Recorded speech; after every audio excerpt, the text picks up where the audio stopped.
Rick Hall, the producer who forged the Southern soul style known as the Muscle Shoals sound, died Tuesday at his home in Florence.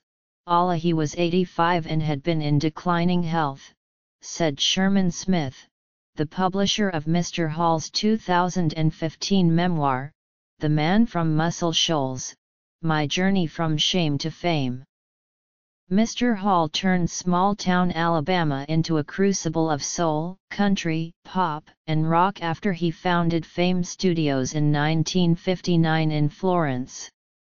Fame stands for Florence, Alabama Music Enterprises, although in 1961 the studio moved to nearby Muscle Shoals, where it remains. Mr. Hall also started Fame Publishing, which would amass a substantial catalog of hits, and Fame Records.mr. Hall's versatile output drew on Southern roots country, blues, R&B, gospel, and on his instincts for concisely emotive storytelling, lean arrangements and solid grooves.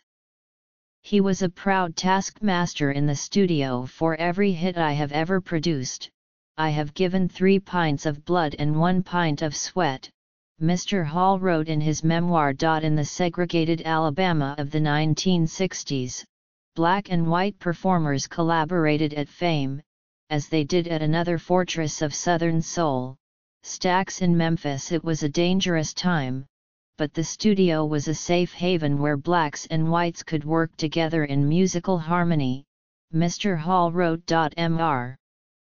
Hall was a producer, co-producer, engineer or songwriter for major hits by Aretha Franklin, Wilson Pickett, Clarence Carter, Etta James, The Osmonds, Mac Davis, Paul Anka, and Shenandoah, among many others.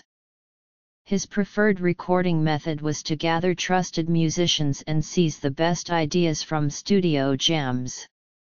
"We cut them from the heart, not from the charts," he told the New York Times in 2015. Rick Hall was born Royerister Hall on January 31, 1932, in Forest Grove, Miss.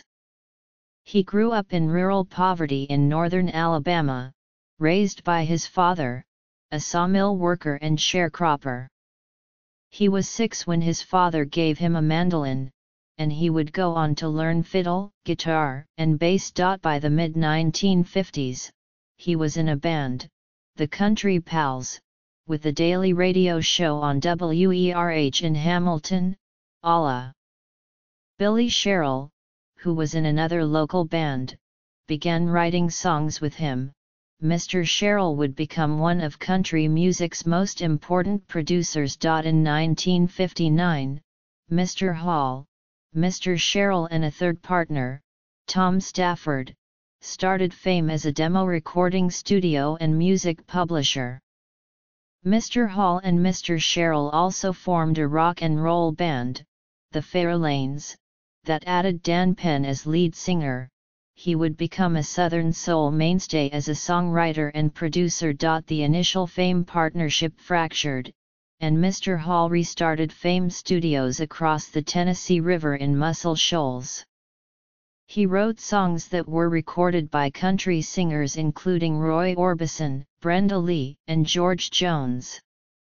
But he saw more opportunity in rhythm and blues. In 1961, he produced a hit, the soul singer Arthur Alexander's You Better Move On, which would later be recorded by the Rolling Stones.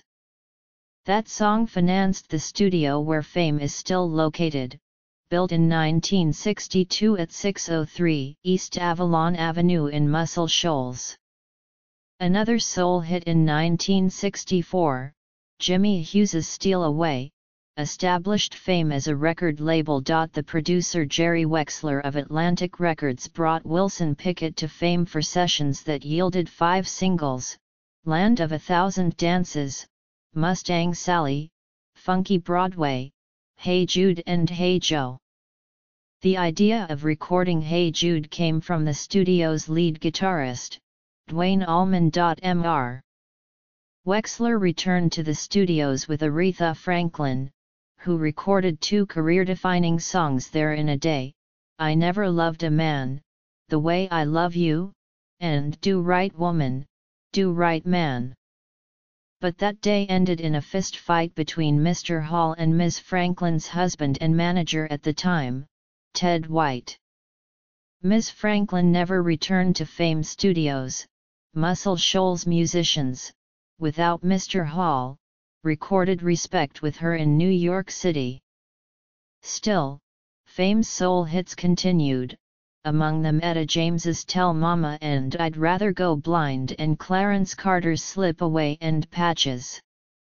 A studio band Mr. Hall had assembled at Fame: Barry Beckett on keyboards, Jimmy Johnson on guitar, David Hood on bass and Roger Hawkins on drums became recognized as the Muscle Shoals rhythm section, also known as the Swampers.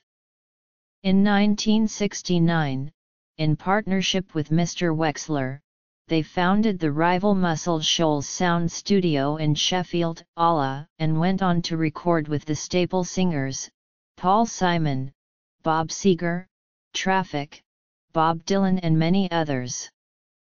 They eventually reconciled with Mr. Hall. Mr. Hall gathered other musicians and continued to make hits. The Osmonds had a #1 pop single with One Bad Apple, produced by Mr. Hall in 1970.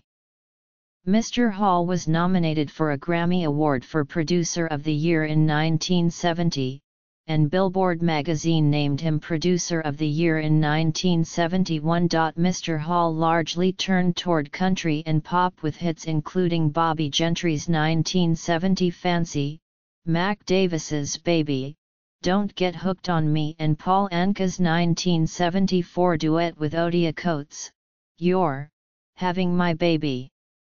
He co-produced Shenandoah, which had been a bar band in Muscle Shoals, as it became a country hitmaker in the late 1980s. The Muscle Shoals sound got renewed attention with a 2013 documentary, Muscle Shoals, and in 2014, Mr. Hall received the Grammy Trustees Award, a Lifetime Achievement Award. Through the decades, Fame Studios has remained active.